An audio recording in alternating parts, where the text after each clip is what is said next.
बाटे।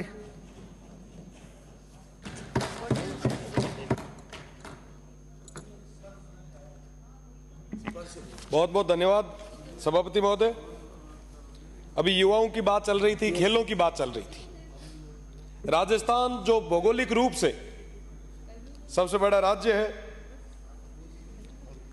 युवाओं की अगर मैं बात करूं, युवाओं के रोजगार की बात करूं, तो पूरे देश में लगभग 8 से 9% तक बेरोजगारी है। वहीं हमारे राजस्थान में वो बेरोजगारी दर 27% है। सबसे ज्यादा अगर कहीं बेरोजगार आज के समय में कहीं है तो वो हमारे राजस्थान में।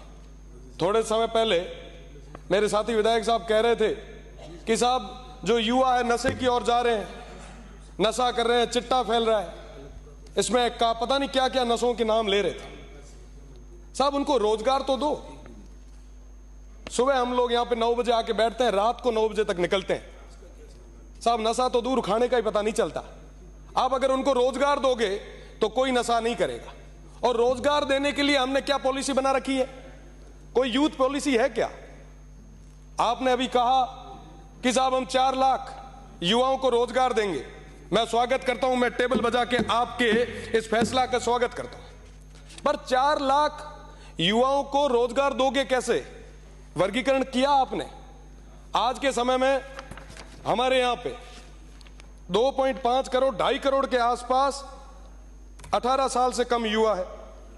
88 लाख तो पहले से ही बैठे हैं और आने वाले 5 साल में 70 लाख की एक भीड़ और तैयार हो जाएगी। 1.5 करोड़ जो बेरोजगार होंगे, उन 1.5 करोड़ में 4 लाख नौकरी। क्या ये ठीक है? कया करे कि साहब ऊंट रे मांड में जीरे वाली स्थिति हो जाए। हमें नए संसाधन डेवलप करने पड़ेंगे हर क्षेत्र में। उसके लिए हमें सभी को मिलकर काम करना पड़ेगा। मेरा निवेदन कि यूथ पॉलिसी बनाई जाए। यूथ पॉलिसी पे हम सब मिलकर काम करते हैं। और मैं तो प्रदेश की सरकार से, हमारे खेल मंत्री जी से, युवा मंत्री जी से मैं निवेदन करना चाहूंगा कि अगर यूथ पॉलिसी में अगर कोई समस्या आ रही है, मैं यहां पे पूरी जिम्मेदारी के साथ कह सकता हूं, आप ये जिम्मेदारी हम पे छोड़ें। आने वाले 7 दिन में यूथ पॉलिसी बना के आपके सामने रखेंगे, इस सदन के सामने रखेंगे, ये विश्वास के साथ कह रहा हूं। साहब अभी खेलों की बात हो रही थी।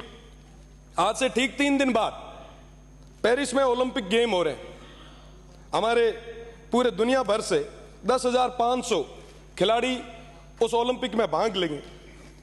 सब देश के 117 खिलाड़ी वहां पर भारत का प्रतिनिधित्व करेंगे। उन 117 में से हमारे राजस्थान के कितने हैं? राजस्थान के हैं मात्र 2 लोग। और जो 2 लोग वो जा रहे हैं राजस्थान की तरफ से, राजस्थान गवर्नमेंट ने 1 रुपया उनके प्रशिक्षण के लिए नहीं लगाया। वो खुद के खर्चे से वहां तक पहुंचे हैं। हम बात करते हैं साहब हम खेलों में आगे बढ़ेंगे, कैसे बढ़ेंगे हम आगे? साहब मैं निवेदन करना चाहूंगा कि अभी तक जो खेल परिषद जो यहां पे खेल संचालन का काम करती है, उसके अंदर कुल 41 रजिस्टर्ड गेम है। 50 जिले हैं। अगर एक जिले में 41 लोग लगाए जाए तो लगभग 2050 के आसपास प्रशिक्षकों की हमें जरूरत है। पर बड़ा दुख होता है साहब, 248 खेल प्रशिक्षक की स्वीकृति हो चुकी है और वहां पर 66 प्रशिक्षक ही लगाए हुए हैं। लगभग 182 पद खाली पड़े हैं। एक भी अपने पास कोच नहीं है। बहुत गंभीर स्थिति है खेलों की। मैं निवेदन करना चाहूंगा हमारे रजत विजेता कर्नल राज्यवर्धन सिंह जी साहब से, जो कि खेल मंत्री है। साहब बिना द्रोणाचार्य के अर्जुन तैयार नहीं हो सकते। मैं आज इस मौके पे सादुल स्पोर्ट्स की भी बात करूंगा। सादुल स्पोर्ट्स जो एकमात्र आवासीय स्पोर्ट्स सेंटर है, आज वहां पर स्थितियां बद से बदतर होती जा रही है। मेरा निवेदन है आपसे कि उन बच्चों की ओर भी आप ध्यान दें, उन खिलाड़ियों की ओर भी ध्यान दें।